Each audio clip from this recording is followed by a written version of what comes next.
Assalamu alaikum wa rahmatullahi wa barakatuh. Wa alaikum assalam wa rahmatullahi wa barakatuh. Kwanza tunamshukuru Mwenyezi Mungu muumba wa mbingu na ardhi. Mwenyezi Mungu aliyetuteremshia dini ya haki, tena ni dini ya Kiislamu. Kwa hiyo ndugu zangu Waislamu na wasiokuwa Waislamu, lazima tumtakie mtume wake rehema na amani kutoka kwa muumba wake Allah subhanahu wa ta'ala, naye ni mtume Muhammadi sallallahu alayhi wasallam, na maswahaba wake na yoyote yule atakayemfuata hadi siku ya kiyama. Allahumma amin. Bavandimwe b'Islamu, turakomeza kandi turashimira Imana cyane mu gahunda yacu. Murabizi ni nyigisho iyobora umuntu kugira ngo ejo bundi azava hano ku isi abone chance yo kwinjira mu ijuru. Rero bavandimwe, uyu munsi tugiye kuganira topic cyangwa inyigisho ikomeye. Abantu benshi shehe bakunda kwibaza iki kibazo, ariko uyu munsi tunaenda kuwafafanulia ubusobanuro iliyofafanuliwa na wafafanuzi waliofafanukiwa ufafanuo ili wafafanukiwe, kugira ngo basobanukirwe. Abagande baravuga tuze wano okunyonyora banyonyora banyonyoke ebinyonyoro ebyanyonyorwa n'abanyonyozi ebinyonyoko. Bibyo shehe. Rero iyo topic umuntu wese ashobora kwibaza, none se iyi topic niye? Abantu benshi bakunda kwibaza ku mihanda, mu biterane, mu YouTube cyangwa mu Facebook, nihe inuma y'Imana Muhammad sallallahu alayhi wasallam agaragara muri Bibiliya? Muri Bibiliya izina Muhammad cyangwa aho avugwa muri Bibiliya. Mutwereke Muhammad muri Bibiliya, nago tumuzi. Sheikh, iyo bibazo nawe nago bakubaza? Ibibazo nkunda kubibazwa. No mu gitondo hari umuntu wambajije ariko mukunda kutwigisha mukatubwira ngo Yesu ntiyapfuye, Yesu ntiyabambwe, Yesu si Imana, Yesu ni intumwa y'Imana. Muhammad sinzi ni nawe ni intumwa yasozeje izindi. Uwo Muhammad wanyu uko mudatanga reference. Sawa.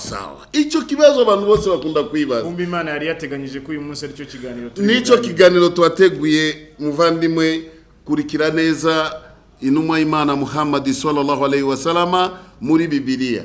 Icyambere turaza kubabwira ku musozo kugira ngo ibiganiro byacu baje barushaho kuryoherwa nabyo. Amatsiko, reka mbembecishije amatsiko turababwira tujya gusoza. Sawa. Rero reka mbabwire ikintu cyambere. Abantu bakunda kwibaza inuma y'Imana Muhammad izina iriyehe muri Bibiliya. Mu byukuri izina y'inuma y'Imana Muhammad sallallahu alayhi wasallam muri Bibiliya nago ihari kandi ari impamvu ni tutangire kwa Yesu. Reba Yesu muri Bibiliya bamuvuga ku izina mu isezerano risha, ariko mu isezerano rya kera izina Yesu nago ihari. Impamvu niye kubera iki? Igihe cy'isezerano rya kera Yesu alikuwa hajazaliwa, ataravuka. Wewe nagoshobora kuvuga izina y'umwana wawe igihe utaramubyara, ariko no mu isezerano rishya hari ahantu Yesu yavuzwe, ariko avugwa mu bikorwa bizaba bimuranga kabisa. Ntiyavugwa mu izina. Irahari kandi avugwa nande? Yavuzwe na malayika ndetse na Yohana aramuvuga, ariko nago bamuvuze mu izina. Icyo gihe ndi bamuvuze mu izina. Icyo gihe ariko hajazaliwa. No mu isezerano rya kera aravuga mu bimenyetso bizaba bimuranga. Ariko ntago avugwa izina. Niyo mpamvu nekereza ko na Muhammad Imani Muhammad n'imigisha nkuko tugiye kubibona avugwa muri Bibiliya ariko ntavugwe izina rye bwite kabisa, ahubwo hakavugwa ibimenyetso bimuranga ndetse n'ibikorwa yaje akora. Iyo niyo mpamvu umuntu wese abyumve, kandi tugiye kwigisha ikintu bigaragara mu bimenyetso nyuma yaje kuvugwa mu izina igihe amaze kuvuka mu gitabo cya Korani, kubera ari kwisi. Inuma y'Imana aravuga igihe amaze kugera kwisi, ariko igihe atagera kwisi nago avugwa mu izina. Rero ari bimenyetso bigaragara ko hano bavuga Muhammad na undi usibyewe mu bimenyetso. Rero turasaba ufungure ikimenyetso cya mbere, ikimenyetso kimuranga cya mbere inuma y'Imana Muhammad sallallahu alaihi wasallam, kugira ngo atangire akazi k'Imana kivuga butumwa. Malaika Gabrieli yaje akamusanga aho yarakundaga kusari, akamugezeja ijambo, akamubwira ijambo rya mbere, soma. Yaramubwiye ngo soma, niryo jambo rya mbere. Malaika Gabrieli yazaniye Muhammad sallallahu alaihi. Inuma y'Imana akamubwira sinzi kusoma, biri muri Korani. Akongera kumubwira uzasoma mu mbaraga yande y'Imana, y'umuremyi wawe. Ngo soma ku izina ry'Imana nyagasani wawe, we wigishije umuntu icyo atarazi. Rero icyo ni ikimenyetso cya mbere twatangiye kumenya inuma y'Imana. Turayisoma muri Bibiliya, soma muri Yesaya 29:11. Icyo kintu tugiye kukireba muri Bibiliya. Uwo numa atazi kusoma, bamuha igitabo soma, akavuga sinzi kusoma. Kwa Yesu nago byari gutyo. Iyo ni sinye ya mbere tugiye kukoraho. Soma Yesaya 29:11 iravuga gute? Umurongo uravuga uti yego, ukwerekwa kose kwabahindukiye nk'amagambo yo mu gitabo gifatanishijwe ikimenyetso. Iyo bagihaye umuntu wigishijwe, iyo bagihaye umuntu wigishijwe, yego, bati soma iki gitabo, yego, akabasubiza ati simbasha kugisoma. Takbir, Allahu akbar. Komeza. Simbasha kugisoma, yego, kuko gifatanishijwe ikimenyetso. Maze bakagiha utigishijwe bati yego, soma iki gitabo. Akabasubiza ati yego, reka da sinigishijwe. Uwo ni inuma y'Imana Muhammad sallallahu alaihi wasallam. Bavandimwe, iyo ni dalili ya mbere, ikimenyetso cya mbere kigaragara y'inuma y'Imana Muhammad sallallahu alaihi wasallam muri Bibiliya. Kandi natwe abayisilamu ndashaka Sheikh umfashe ufungure Korani 96 umurongo wa mbere kugeza umurongo wa 5. Tumve niki Korani igiye kutwigisha hariya. 96 ko mu aya yaho ya mbere, yego, kugeza aya ya 5. Ku izina ry'Imana nyirimpuhwe nyiribambe. Naam. Soma ku izina ry'Imana nyagasani wawe waremye. Uri kumva Jibril ategeka inuma y'Imana Muhammad sallallahu alaihi wasallam, kubera yaramubwiye soma, inuma y'Imana ikamusubiza sinzi kusoma, ikamutegeka soma. Komeza Sheikh. Yaremye umuntu mu rusoro, yego, soma nyagasani wawe, yego, ni umunyacyubahiro cyane. Sawa. We wigishije akoresheje ikaramu, yego, yigishije umuntu ibyo atarazi, yego, oya, mu by'ukuri umuntu arigomeka, sawa, kuba yibona ko akize, yego, mu by'ukuri kwa nyagasani wawe, yego, niho garukiro. Nukuvuga ngo yego, muri izi aya ziratugaragariza ko Imana yohereje marayika yego akazana buno butumwa yego akabuzanira Muhammad sallallahu alaihi wasallam akamubwira ati soma ku izina ry'Imana nyagasani wawe waremye yego waremye umuntu mu rusoro sawa kugira ngo urusoro twese turaruzi twese turabantu bakuru aturuka kuva ku ntanga kugera avutse kabisa hariya nico kintu kigaragara muri Korowani no muri Bibiliya uwo nagwa ari Yesu kubera ibyo bibazo nago byabaye kwa Yesu kuri Yesu nago byabaye kumuhe gitabo soma akanga ko nago nzi kusoma byabaye kwinuma Imana Muhammad sallallahu alaihi wasallam ito ni kimenyetso cya mbere ivugwa Muhammad atavugwa mu kwizina iyo kandi atavugwa mu izina impamvu na muntu yarabizi izina iyo numwa igiye kuza vala kandi Bibiliya izatugaragaza kubera Yesu mbere yo kuvuka baramuvuze ku izina ariko uyu nguyu atavugwa mu izina tuzaza kubona tusome ikindi kimenyetso sheikh hariya nico kibazo kigaragaza intumwa y'Imana Muhammad sallallahu alaihi wasallam uturebere mu gutegeka kwa kabiri 18 Gutegeka kwa kabiri 18 ibice 18 ku murongo wa 18 Gutegeka kwa kabiri 18 sawa Inyandiko iragira iti kubasoma n'abandika bagasobanukirwa yego nzabahagurukiriza umuhanuzi nzabahagurukiriza umuhanuzi umeze nkawe Mose ukomotse muri bene wabo uri kumva ukomotse muri bene wabo bene ba Israeli ni bande n'abana ba Mose n'abarabu kubera iki Isaka na Ismaili bose n'aba Israeli ari kumwe muri bo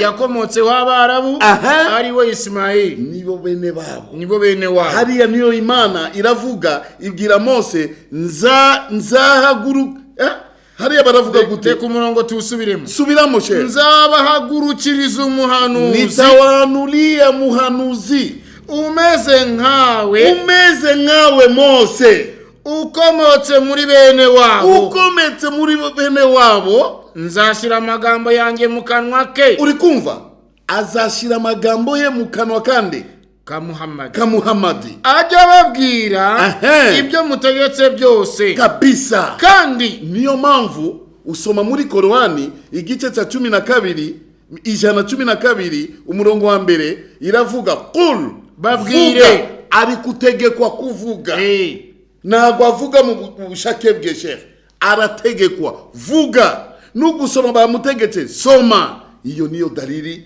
igaragaza ko ni intumwa y'Imana Muhammad rero tugende muri analyse sheikh iyo ntumwa asa na Mose benshi hano bakristo bavuga ko ni Yesu sheikh tukore analyse n'abantu yego turebe Mose na Yesu ese ibintu byabo birasa cyangwa birangana uyu Mose ni intumwa y'Imana turabyemera twese Yesu ni intumwa y'Imana sheikh ibyo turabyemera cyane sibyo Muhammad ni intumwa y'Imana hariya bose barangana cyane bose ni intumwa z'Imana tumanuke Mose yahawe ubutumwa afite imyaka 40 Yesu yahawe ubutumwa afite imyaka 30 aba bantu urumva ko biragendana oya biranga ariko intumwa y'Imana nawe yahawe ubutumwa afite imyaka 40 afite imyaka 40 hano Mose n'intumwa y'Imana urabona ko ibintu byabo biri kugenda neza hano Yesu bamaze gutandukana kubera Mwenyezi Mungu anasema nitawainulia umuhanuzi kama wewe Musa usankawe sasa kama wewe ni makondisyon igenda na sawa usankawe mu guhabwa ubutumwa bazabuhabwa banga, nukuvanga ibihe byabo bizaba bingana kabisa. Mose ajya guhabwa ubutumwa afite imyaka 40. yari afite imyaka 40. Yesu 30. yari afite imyaka 30. Muhammad 40. Hano yaziwe na marayika Gabriel aramubwira ngo soma. Ahangaha Mose yabonye igihuru kiri kugira gute kiri kwaka umuriro imbere ye kabisa. Ijwi riramuzira riramubwira ngo yego aho uhagaze nahera. Kwe turi inkweto zawe kuko aho uhagaze aho arahera kabisa. Ahera yaragiye kuvugana nande? N'Imana. Yaragiye kuvugana n'Imana. Sawa. Kugeza hariya urabona ko inuma Imana Mose na inuma Imana Muhammad byabo biragenda sawa. Jambo twasomye ahangaha irabashimangira. Tugende mu indi condition. Uyu Mose yarafite papa na mama. Sawa. Inuma Imana Muhammad yarafite papa na mama. Ariko Yesu yarafite mama atafite papa. Urumva ko Yesu na Mose nago bigendana. Ariko inuma Imana Muhammad sallallahu alaihi wasallam na Mose na hano biri kutandukana. Yagiye kureba n'amategeko Mose yagiye ahabwa, amabwiriza yagendaga ahabwa kabisa. Uza gusanga nayo Muhammad sallallahu alaihi wasallam yahawe sawa kwa sawa. Ari ihuriro kubera ko dushingiye kuri hano 18 yego dusanga bihura kuko umurongo wavuze ngo nzabazamuramo nzabahagurukiriza. Yego n'Imana ivuga umuhanuzi umeze nkawe biri kugenda neza kandi turuka mu bwoko bwabo turamanuka kandi mu kuvuga mu bwoko bwabo. Yego iyo tugiye kuri aya masekuruza kuva kuri Aburahamu yego tuza tugasanga Isaka niho tuza tugasanga Ismaili kandi Ismaili agahita ava Muhammad akava mu rubyaro rwa Ismaili sekuruza akaba Aburahamu kugera hagati aho ngaho kwa Mose. Sawa. Uyu Mose yararongoye. Mose yararongoye. Inuma Imana yararongoye cyane. Sibyo? Nukuvuga Yesu nago yashatse. Nago yigeze yarongora. Ari ahantu bahuriye na nani? Urumva nyine harakyaza mu itandukaniro. Kabisa birakomeza kuba. Nuvuga ngo itandukaniro riri mwahangaha. Ntabwo bivuga ko umwe asumba undi. Bose ni intumwa z'Imana. Ariko Imana mu kurema kwayo no kugaba igaba uko ishatse bijyanye n'ubutumwa ishaka gutanga. Nibyo bavandimwe. Nureba ibindi hano Mose yarabyaye intumwa Imana na Muhammad yarabyaye. Mose yarafuye intumwa Imana yarapfuye. Ariko kugezana n'ubu Yesu nago yarafuye aracyari muzima. Hano gatoya iri somo naryo tumaze kuritambutsa mu minsi ishize rigaragaza ko Yesu nago yigeze apfa. Bakurikire neza uri kumva. Ari kindi kintu sheikh hano Mose baramwirukanye Firaoni yaramwirukanye akagenda ahantu bita Midiani. Yarahunze Midiani na inuma Imana Muhammad baramwirukanye akavamaka akajya Madina. Urumva ibintu byabo nukuvuga ngo bano bombi kugira ngo birukanwe mu bice by'iwabo cyangwa mu bihugu by'iwabo nuko ubutumwa batangaga abo babuhaga batabwemera barabamenesha barabirukana. Mose yirukanwe na Firauni kabisa ariwe Farao. Muhammad yirukanwa n'ubwoko bw'abakuraishi ba Makka aragenda ajya Madina. Ariko ubutumwa bwabo bwagize gute bwarakomeje aho bagiye kabisa. Nukuvuga hano mu inyandiko muri Bibiliya Kutegeka kwa 2:18 hariya bari kuvuga by'intumwa y'Imana Muhammad sallallahu alaihi wasallam.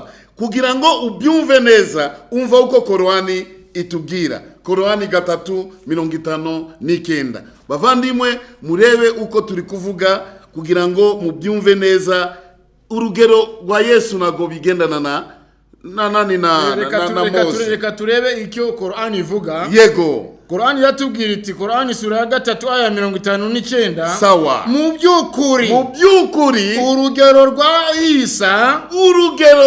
Isa kuri Allah cyangwa kwa Allah ni nk'urugero rwa Adamu. Ntabwo ari urugero rwa Mose. Uri kumva? Komeza. Yamuremye mu gitaka maze aramubwira ba ugabaho. Nuko byagenze kwa Adamu na Yesu. Ukuri ni uguturutse kwa Nyagasani wawe, ntube mu bashidikanya kabisa.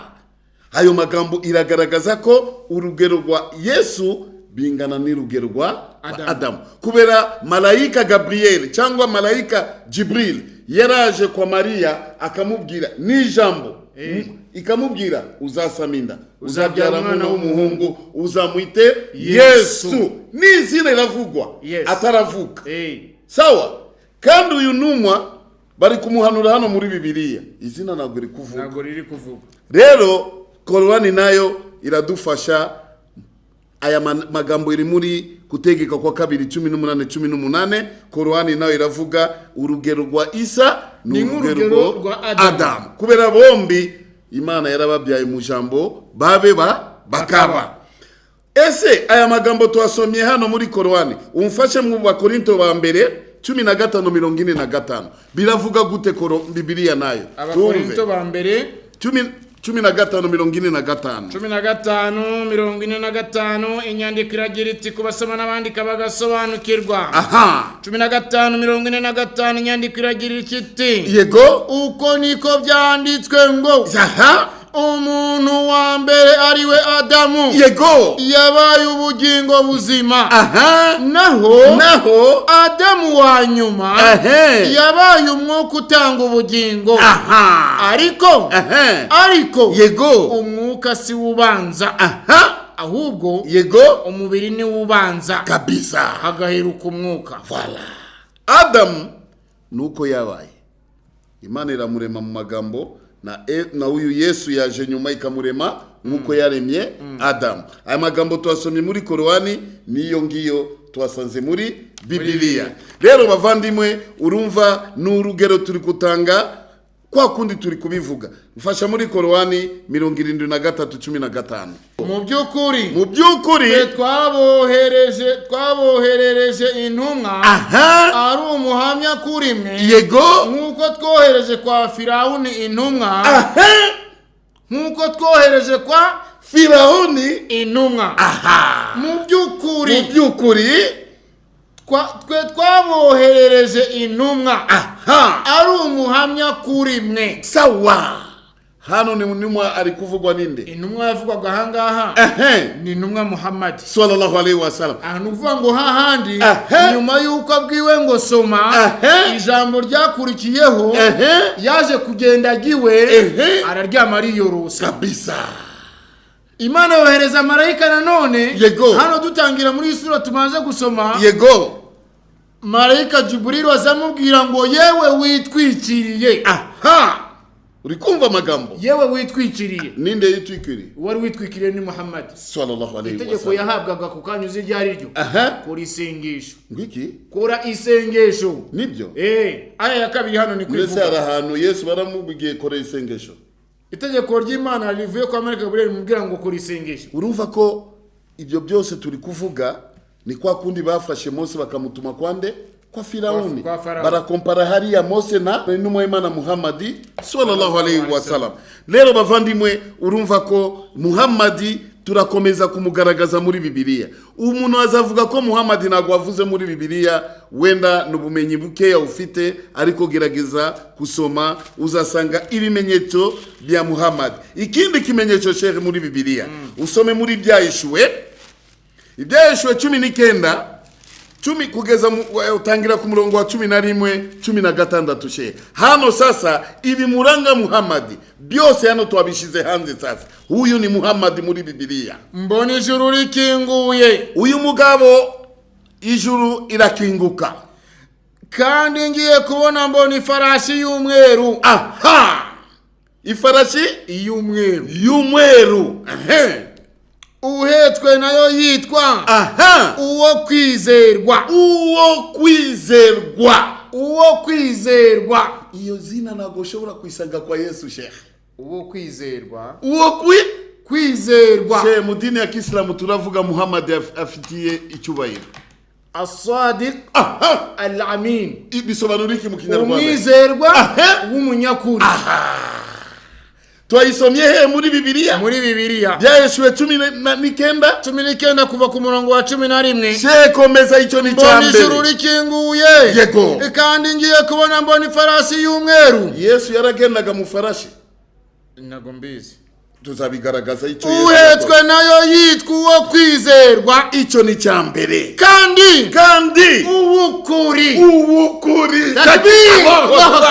Unaona dalili ya Mtume Muhammad sallallahu alaihi wasallam ndani ya Biblia. Niwe uchimanza zitabera. Yesu yarakwepaga imanza. Nibashaka ubutaha nzagaragaza uburyo Yesu yarakwepaga imanza. Ariko yaranababwiye ati ntabwo giye naje gucira abantu iteka kabisa. Nje sincira abantu imanza basome muri mufite uzibacira. Yesu niko yababwiye. Ariko anurande inuma Imana Muhammad ni muri Yohana 12:47 turayisoma nayo. Madalili shehe, nyandiko irakomeza igira iti ni uca imanza zitabera. Yego. Akarwana intambara zikwiye. Ninde yarwanya intambara zikwiye ni Muhammad. Yesu baramwentimidaga gusa celele. Ariko inuma Imana Muhammad sallallahu alaihi wasallam arafata abisilamu arabashira hariya. Abo bantu barashaka kurwana Imana, mureke tugwane na. Amaso ye ni ibirimi by'umuriro. No ku mutwe we hariya ni agasha. No ku mutwe we ibintu birashushe muri karabaye. No ku mutwe we afite ibisingo byinshi. Kandi afite izina ryanditswe ritazwi. Si uko twasomye mbere itazwi n'umuntu wese keretse we wenyine. Takbir. Allahu akbar. Niyo mpamvu mu Biblia cyera nago bamuvugaga mu izina, nago barabizi izina rye, ariko cyubahiro yarafite. Umuntu wese afite ukuri, ukwizerwa, iyo niyo cyubahiro yarafite. Komeza cyera. Ingabo zo mu ijuru ziramukurikira. Wallahi malaika wanamuzunguka inuma Imana Muhammad. Zihetswe n'amafarasi y'imyeru kabisa, zambaye imyenda y'ibitare myiza. Kandi itanduye mu kanwa ke avamo inkota ityaye. Wallahi yarafite amagambo akomeye kugira ngo ayikubita amahanga. Aza yaragize inkoni y'icyuma. Yego. Yengesha ibirenge mu muvure w'inkazi kabisa y'umujinya w'Imana ishobora byose. Ubundi rero ibintu bimuranga inuma Imana Muhammad sallallahu alaihi wasallam muri Biblia. Urabona namuje Kinyarwanda n'ururimi rufitemwe amagambo aremereye. Sawa. Hari icyo bajyaga batwigisha nibuka twiga muri primaire cyo bita inshoberamahanga. Hari igihe uvuga ijambo, yego, umuntu ntahita agira kuri sesengura byihuse, wagahita rifata uko rije ako kanya, uko ryitwa ako kanya. Ijambo imyambiro ishobora gukoreshwa cyangwa se imiriro, tukumva ko ari umuriro uri waka. Ntabwo ari umuriro, tukumva ko ari umwamburiye wo kurasa. Apana, uya ntago ariko bimeze. Ahubwo mu butumwa bw'Imana hagomba kuzamwo amagambo azimije kugira ngo bwa bwenge Imana yaduhaye burusheho gukora. Sawa. Aha rero twabonye ibimenyetso biranga Muhammad. Kugira ngo bumve ko kuri 11 hano umwizerwa w'umunyakuri azaza cimanza zanyazo. Sawa. Kugira ngo bumve Yesu ntabwo yaragendaga mu farasi. Yesu yaragendaga muki? Matayo 21:5. Yesu yaragendaga kuki? Matayo 21:5. Inyandiko iragira iti kubasoma n'abandika bagasobanukirwa. Yego. 21:5 inyandiko iragira iti sawa, mubwira umukobwa wa Siyoni muti aha, dore umwami wawe Jahuri yego, ari uw'ineza, yego, ahetswe n'indogobe. ahetswe niki? N'indogobe. Ahetswe niki? N'indogobe. Hano muri bya Yesu baravuze ahetswe niki? Takbir. Allahu akbar. Sheikh, biratandukana. Iyi ni dalili ya Yesu, ntabwo ari dalili y'intumwa Muhammad sallallahu alayhi wa sallam. Icyo ni icyambere. Urumva ko Yesu dalili ye ni indogobe. Yes. Ariko Muhammad dalili ye niki? Ifarashi. Aravugwa muri Bibiliya. Biri muri Bibiliya. Uzabihakana gute? Naravuze Yesu ntabwo yaje kucira abantu urubanza. Kubera iki? Soma Yohana 12:47. Umva icyo Yesu yavuze. 12:47. Yohana ibice 12. Yego. Umurongo wa 77 12:47. Inyandiko iragira iti, yego, kubasoma n'abandika bagasobanukirwa, ariko umuntu niyumva amagambo yanjye ntayitondere. Uri kumva Yesu? Sijya umuciriye witeka. Aha. Kuko ntazanywe no gucira abari mu isi witeka, ahubwo naje kubakiza. Iyo dalili biramukwepa. Birahagije ko ntabwo Yesu ntiyaje gucira abantu urubanza kabisa. Ibyo yaravuze, ariko mufite hariya Yesu ari kwisi niyo ari kuvuga. Yesu niwe uri kuvuga hano. Muhammad yataraza. Aravuga mufite uwo. Dukomereze. Komeza. Unyanga ntiyemera amagambo yanjye afite umucira witeka. Yego. Ijambo navuze niryo rizamucira witeka ku munsi w'imperuka. Sawa. Sinabivuze ku bwanjye, ahubwo data wantumye niwe wantegetse ibyo nkwiriye kuvuga. Nibyo nkwiriye kwigisha. Rero reka ngusetse, hari abantu bakunda kusuzugura intumwa y'Imana Muhammad sallallahu alayhi wa sallam. Baravuga kwanza mufite intumwa nago yize, yari lettre, atazi no kwandika, atazi no mukurikira umuntu atazi kwandika no gusoma. Ese Yesu yize heshe? Kibazo gikomeye cyane. Yize he? N'abantu baraturanyishe ntago bazi aho yize. Somera Yohana 4:14. Batangiye kwibaza tumve Yesu yize aya magambo avuga. Soma Sheikh. 4:14. Inyandiko iragira iti, iminsi mikuru igeze hagati, Yesu azamuka ajya mu rusengero arigisha. Abayuda baratangara bati, yakuye hehe ubu bwenge ko atigishijwe? Yakuye hehe ubu bwenge ko atigishijwe? Uri kumva Sheikh? Stop. Baramuzi na hanu yize. Ariko intumwa zose zigishwa nande? Ni Imana. Nyine yahise abaha igisubizo. Arababwira ati, ibyo nigisha. Yesu arabasubiza ati, ibyo nigisha si ibyanjye. Ahubwo ni iby'iyantumye. Bas. Intumwa y'Imana ntabwo yize. Niyo mpamvu tudashobora. Yesu yize. No. Rero tukomeze n'inyigisho yacu parti ya nyuma. Fungurira Yesaya 23:21. Iyo ni dalili igiye kugaragaza ubutumwa bw'intumwa y'Imana Muhammad. Ibihanurirwa Arabiya. Sheikh. Arabiya arindi intumwa yarabonetse. Situvuye kusoma uburyo bari kumuhanura. Muri Arabiya havuye intumwa Muhammad sallallahu alayhi wa sallam. Sababu gani? Uzi impamvu abo Imana yaravanye mission ye Israeli akayizana muri Arabiya Saudite? Impamvu ni iyi Sheikh. Abanya Israeli Imana yarabakunze cyane, yarabahaye chance nyinshi cyane, ariko n'abantu batumvaga. Nuwo Yesu waramupingaga, bajyaga impaka cyane Sheikh, paka bigeze aho Imana iraregeta. Urukundo yarabagaragaje. Somera muri Yesaya 23 umurongo wa mbere. Umva uburakari bw'Imana bitangira kugaragara mu Bayisraeli. Ibihanurirwa Tiro. Tiro ni hariya mu Israeli. Mwankugezi turushishi mwe.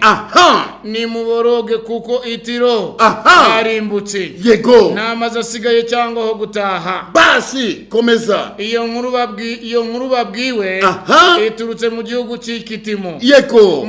abaturage bo mu nkengero mwe yego batungishwaga n'abacuruzi b'i Sidoni banyura mu nyanja yego nimuceceke nimuceceke imbuto z'Ishihori n'ibisarurwa bya Nili yego n'ibisarurwa bya Nili byanyuraga mu mazi menshi yego nibyo byababeraga indamu yego aho niho hari iguriro ry'amahanga hariya Imana itangira kubwira kubereka uburakari bwawe uburakari bwa kabiri bwaje kugaragara kwa Yesu. Yesu arababwiza ukuri hariya niyo baratangiye kupinga Yesu. Soma muri Matayo 21:42 kugeza 44. Matayo 21 ku murongo wa 41 baramusubiza bati yego abo bagome yego bazabarimbura bibi maze 21:42 sawa Yesu arababaza ati ntimwari mwasoma mu byanditse ngo ibi byanditse twasomye hano muri Yesaya ibuye abubatsi banze niryo ryahindutse rikomeza imfuruka. Iyo ribuye wa mugani wawe nibavuga umuriro nagwa ari umuriro tuzi. Iribuye hano bari kuvuga niyo banze. Iribuye ni Ismaili amekataliwa. Sasa leo Ismaili ndio jine natafuta kufanya nini? Kupanda. Hano ni Yesu alikuanura bya Ismaili hariya niyo icyubahiro yose giye kugenda. Hariya inuma y'Imana Muhammadi sallallahu alaihi wasallam agiye kuvuka. Komeza hariya hepfo Sheikh. Ibuye bubatsi banze ibyo ryahindutse rikomeza imfuruka kabisa. Ibyo byavuye kuwiteka. Decision ivuye kwande? Kumana. Kandi nibitangaza mu maso yacu. Ngera batangaje Sheikh. Koko nibyo ibintu bitangaza. Imana igiye kuturekura. Kurukira ikindi kintu Sheikh. Impamvu Imana yararakaye na Yesu arababwira muyo magambo. Soma muri Matayo 23:37. Inyandiko iragira iti kubasoma n'abandika bagasobanukirwa. Yego 23:37. Yerusalemu. Wica abahanuzi ugatera amabuye abagutumweho. Ni kangahe nshaka kubundikira abana bawe. Uri kumva? Nkuko inkoko ibundikira imiswi yayo mu mababa yayo nimunkundire kabisa. Dore inzu yanyu ya Israeli muyisigiwe ari umusaka inabakia wazi. Komeza ndababwira yuko nimutambona uhereye none ukageza ubwo muzavuga muti hahirwuje mu izina ry'Uwiteka. Bas uwo ni Yesu ari kuvuga ayo magambo. Icyubahiro ya Israeli ivuye muri Israeli iragiye kubera kwigomeka ku Mana, kwica abahanuzi, kwica inuma z'Imana nago babashakaga. Niyo mpamvu Imana yaje kurakara iravana iyo rukundo irayijana hehe muri Arabia. Niyo mpamvu turasoma hano ibihanurwa muri Arabia. Utusomere indi dalili igaragaza nyuma hariya Yesu amaze kuvuga ayo magambo. Soma mu itangiriro kugira ngo babumve ko Ismaili yirukanye niyo ribuye banze igiye kuba ribuye ikomeye. Itangiriro 21 umurongo wa 9. Tangiriro 21 ku murongo wa 9 inyandiko iragira iti yego 21 ku murongo wa 9. Sara abona umuhungu wa Hagari umunyegiputakazi. Yego uwo yabyaranye na Aburahamu. Sawa abaseka. Nicyo cyatumye abwira Aburahamu ati Sara ategeka Aburahamu ati senda uyu muja n'umuhungu we. Kuko umuhungu w'uyu muja atazaraganwa n'umuhungu wanjye Isaka. Sawa aramutegeka Aburahamu gute? Gusenda umuja we ndetse n'umuvane hariye n'umuhungu we abajana handi. Iryo niryo buye ryanzwe ryakomeje imfuru. Igiye kuba iribuye rikomeza imfuruka. Hariya niyo urubyaro rwa Ismaili yaje kuboneka intumwa y'Imana Muhammadi sallallahu alaihi wasallam. Gute abantu bazavuga ko Muhammadi nago agaragara muri Bibiri. Umva sasa Yesu nawe arakomeza kubereka ibintu. Yohana 19. Yohana igice cya mbere ku murongo waho wa 19. Izina nago bazi igiye kugaragara hano nayo. Baratubwiye izina rye nago kizi. Ibice 19. Ibi nibyo Yohana yahamije. Ubwo abayuda bamutumaga abatambyi n'abalewi. Abayuda baje kwa Yohana, bamutumagaho abatambyi n'abalewi bava mu Yerusalemu no kumubaza bati urinde wewe Yohana urinde nuko ntiyabahisha ukuri ntabwo yabahisha ukuri ahubwo araberurira ati sije Kristo. uri kumva sinje Kristo arabizi ko Kristo yamaze kuza nuko baramubaza bati tubwire uri Eliya. Wewe uri Eliya kubera Eliya nawe ati sindiwe ntago ndi Eliya bati uri wa muhanuzi. uri kuva kubira ntago muhanuzi bamuzi izina ge uri wa muhanuzi uri wa nigiye kizaza uri wa muhanuzi. uri kumva uwo muhanuzi arabasubiza ati oya. Baramubaza bati none se urinde ngo dusubize abadutumye wowe wiyitande. Bas tureke hariya histoire igiye kuba ndende. Uwo muhanuzi batazi n'izina uri wa muhanuzi uwo ni numwa Imana Muhammad sallallahu. Kubera abayuda Yesu amaze kubabwira ko inzu yanyu isigaye ubusa.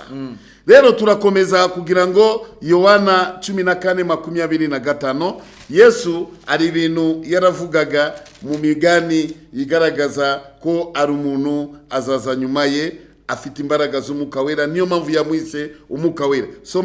Soma hariya muri Yohana 14:25. Ibyo mbabwiye nyiri kumwe namwe, ibyo mbibabwiye nyiri kumwe namwe. Ariko umufasha, uri kumva shehe, umufasha ari we Mwuka Wera. uri kumva ari we icyambere ni umufasha ni Mwuka Wera, ari we Mwuka Wera uwo data azatuma ni kuvuga nyuma ya Yesu mu izina ryanjye ni muzabigisha byose. Takbir, Allahu Akbar. Mwuka Wera rigisha ni umuntu azaza kwigisha. Uwo umufasha ni umuntu uzi gusoza hano kuna babwira abibutse ibyo nababwiye byose. Ni ukuvuga ngo nta gishya azaza uretse ko azabibutsa ibyo Yesu yababwiye byose, na bya bindi bahakanye na bya bindi banze kwemera byose azabibibutsa. Uwo niwe Muhammad sallallahu alayhi wasallam. Yesu anamutabiri yamuvuze hano ariko ntago yamuvuga akakwizina acha marenga mu migani. Rero mukurangiza icyubahiro cy'inuma Imana Muhammad sallallahu alayhi wasallam, umwange utamwanga ariko menye ko ni intumwa yawe.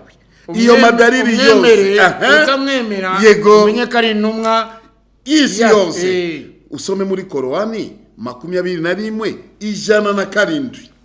21:107. Sawa 21:107 aragira hati 107. Ntitwakohereje wewe Muhammad hatukutuma keretse kuba imuwe ku biremwa byose. Ibiremwa byose. Utari kirema kimana ninde? Niyo mpamvu shehe ugiye Maka twaragiye na Haji Rubangisa nta burenganzira ufite nukutema igiti shehe. Ibe n'ikidudu nago ushobora kwica urayireka. Ufite impuhwe y'ibirema. Ibiti ni birema by'Imana, abantu ni birema by'Imana, inyamaswa ni birema. Kubera ibyo byose ninde yarabiremye? Ni Imana. Ariko Muhammad yari impuhwe mu birema byose. Ntabwo ari Abarabu gusa, ntabwo ari Abarabu gusa.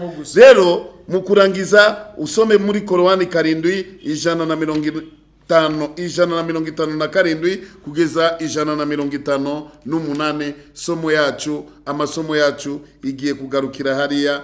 Turamaze kugaragaza ko muri Bibiliya imirongo ni nyinshi igaragaza intumwa y'Imana Muhammad sallallahu alayhi wasallam. Abakurikira intumwa umuhanuzi utazi gusoma bya bindi tuviye kureba utazi kusoma no kwandika basanga yanditswe iwabo muri Taurati aravugwa, mu Injili tuvuye kusoma aravugwa, abategeka ibyiza atutegeka ibyiza Muhammad sallallahu alaihi wasallam, akatubuza ibibi. Kusambana ni haramu, kwicana ni haramu, bwana kusengenya ni haramu, byose aratubuza ibibi akatugaragaza ibyiza. Komeza shehe. Akanabakuraho uburemere n'ingoyi by'amategeko byari bibayeho. Mbere y'intumwa y'Imana Muhammad kuzari ibintu byari bikomeye, ariko intumwa y'Imana yaje kubyorosha. Abamwemeye bakamwubaha tukamushigikira bakanakurikira urumuri yamanuriwe, uri kumva urumuri yamanuriwe, abo nibo bakiranutse. Vuga uti we Muhammad, yemwe bantu, yemwe abantu mu by'ukuri kubera n'umunyukuri, genda intumwa ya Allah kuri mwemwe bas sheikh, emwe abantu utari umuntu ninde? Nawe. Ndi intumwa yanyu mwese. Utari umuntu, intumwa y'Imana ntabwo ari intumwa ye. Ariko niba uri umuntu, umenye ko intumwa yawe ni intumwa y'Imana Muhammad sallallahu alaihi wasallam. Aba bandi bose ntabwo tubanga sheikh, bose turabemera, ariko uyu na Qur'ani hani irabivuga sheikh. Twebwe abayisilamu ntabwo tuvangura. Abo bazavangura intumwa z'Imana, Imana niyo izababaza. Kubera iki wanze intumwa zanje? Uzavuga iki nusumeruka? Ntacyo. Uzasubiza iki imbere y'Imana? Ntacyo. Muhammad numusambanyi, Muhammad numwicani, Muhammad ntabwo ari intumwa, Muhammad ntabwo avuga muri Bibiliya. Tuvuye kugaragaza Muhammad muri Bibiliya. Impamvu atavugwa mu izina twabivuze. Rero shehe, sezera abantu. Icyo nabasha kubabwira. Naam. Kubakunzi b'ibiganiro byacu uko tubitanga uko bukeye uko bwije. Naam. Kubera kuko byagenda kose ibi biganiro dutanga kuko tubikorera kuri murandasi, ntabwo byashoboka ko natanga isomo ngumbaze, ariko nanone ushobora kubaza kandi tukagusubiza. Nta kibazo kabisa. Niyo mpamvu dushishikariza abakunzi b'ibi biganiro byacu ko tugenda tubitanga, kugerageza abo babandi bakunda kubikurikira, wenda bibe n'impamvu yuko n'abandi babikurikira, kugira ngo bajye barushaho banabashe kubona ibiganiro bishya tuba twatanze kabisa. Bakore subscribe. Siko bimeze? Niko bimeze shehe. Noneho bakore like kugira ngo babashe gusangiza n'inshuti zabo, kuko iyo abonye like abasha kubona ibiganiro byatanzwe, ndetse akagira n'amashyushyu yo kubona yo gukenera ibindi bizaza. Nibyo. Ntibirengagize uko urangije gukurikirana ikiganiro ushobora gushyiramo comment cyaba ikibazo cyaba iki, hanyuma ubutaha tukazagusubiza, cyangwa se kuko natwe tuba turiho kuri ziriya mbuga nkoranyambaga tukabikurikirana tukabasubiza. Dufite amanimero ya telefone nayo bashobora kuyabazaho, biroroshye kabisa, nta kigoye kirimo. Ndumva bisobanutse. Twabashimira, tugashimira n'Imana ibiduhaye uyu mwanya. Wassalamu alaikum wa rahmatullahi wa barakatuh. Wa alaikum salam wa rahmatullahi wa barakatuh.